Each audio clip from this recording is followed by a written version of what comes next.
A rich married couple go on a scheduled beach vacation at a villa where they are joined by a group of rich arseholes whose hobby it is to commit heinous crimes.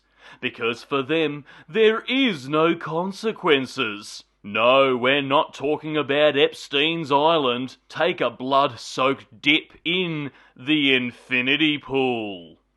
Hello there, you loose units, and welcome back to another episode of Spicy Boy Reviews. I'm, of course, your host, Andrew Iles. That's right, folks. Infinity Pool, written and directed by Brandon Cronenberg, son of body horror extraordinaire David Cronenberg. We are introduced to our protagonist here, James, played by the Northman himself, Alexander Skarsgård. He is a writer who has written an absolute piece of shit book way back when that was critically panned by critics, and is reluctant to give it another go, having writer's block. He's on vacation in a villa in the middle of nowhere with his pouty wet blanket of a wife, who just so happens to be the daughter of his publisher.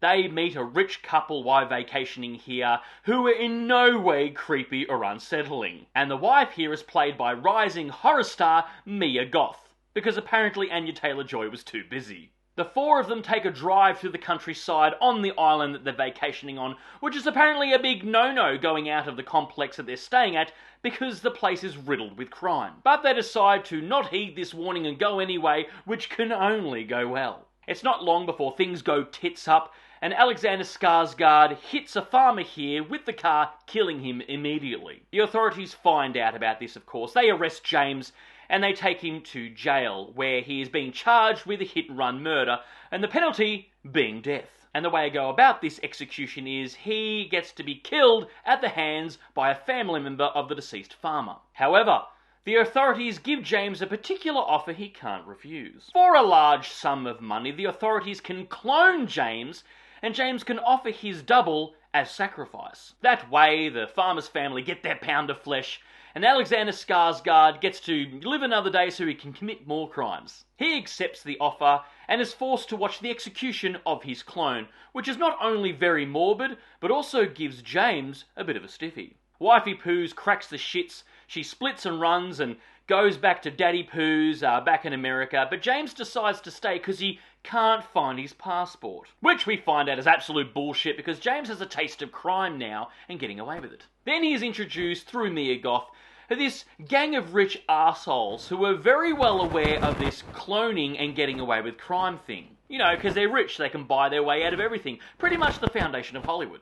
This group one night get really drunk, decide to steal some creepy as fuck masks, and then Slipknot hit the town for a crime spree.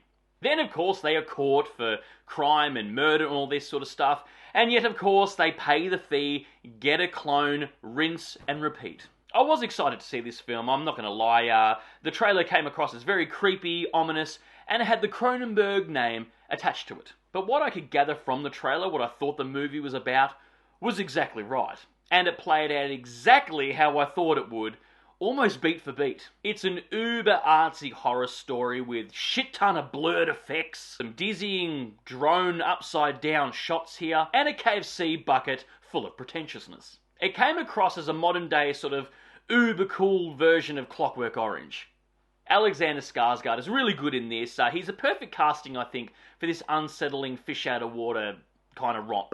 And Mia Goth's character becomes insufferably mean and really unsettling here, sort of grinding on your gears a bit, but it's obvious that the character was intentionally being that way, and she absolutely commits to the bit. The film is as subtle as a sledgehammer here, going with the theme of, rich people could sort of buy their way out of trouble and avoid consequences. They literally get away with murder.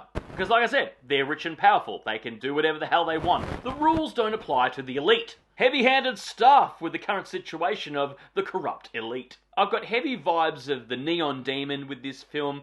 I don't think this film is as pretentious as that one, but it's pretty bloody close. It was also very predictable, I don't know for other people, but for me, I was like, ooh, I bet this happens. And more or less, I was right on the money every time. There was absolutely no likable characters in this film. I mean, that's kind of the point of the movie, I guess. But we couldn't really even sympathise with the lead, James, or Alexander Skarsgård here, because he got swept up in the power hunger of it all. He was more than willing to commit crime, and he kind of loved it. Again, The point of the film, I get it, but again, no real likeable characters. Everyone was a piece of shit. And like I said before, it's very potent at the moment, what we see with celebrities and the corrupt elite. As subtle as a sledgehammer movie. I will have to spoil the wrap-up of this film, because it was a message, I guess, and I've got thoughts to share. So, spoiler alert!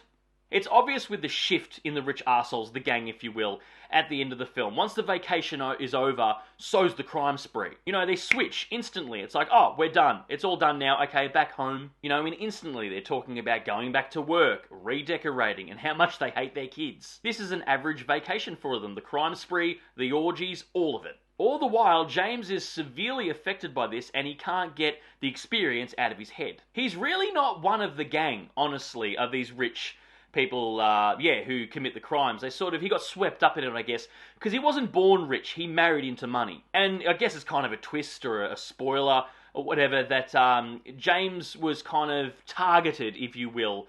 He was going to be their guinea pig or plaything for this rich gang. They were sort of fucking with him while committing all these crimes. But yeah, he was swept up in it all. They took him under their wing, so to speak, just to fuck with him, kind of like Mean Girls. The ending shots is him sitting in the airport, looking at his ticket back home, and he lingers on it. It's obvious he doesn't want to go back there. And then boom, hard cut, he's back on the beach to where the vacation, where the crime spree happened. I don't think he's physically there. I think it's just his mind, so to speak. But yeah, he's physically affected by this. He doesn't want to go back to the normal world. He wants to stay where there is no consequences. As subtle as a sledgehammer movie. Yeah, but anyway, that's Infinity Pool. I didn't love this film. You know, I'd be stretching to say that I even liked it, to be honest. I mean, it's very predictable, very pretentious, and not in a fun way or a humorous way. And like I said, everyone is an absolute piece of shit. It wasn't a pleasurable experience, which is weird to say, because I don't mind films that sort of affect you where you go, oh, that was horrible, but it really affected me. This didn't. Like I said, it was predictable. I saw everything coming a mile away. Anyway, guys, that's my little cheeky review of Infinity Pool. Write down if you've seen it, if you're excited to see it, and what are your thoughts on it? And of course, if you've made it this far into the episode, please give me a thumbs up, because your love and support keeps me going, because I just love movies, and I assume you do as well. And of course, don't forget to hit that subscribe icon, because I give out episodes weekly, and I'll see you back here next week for the next review, and until then, stay spooky, kids.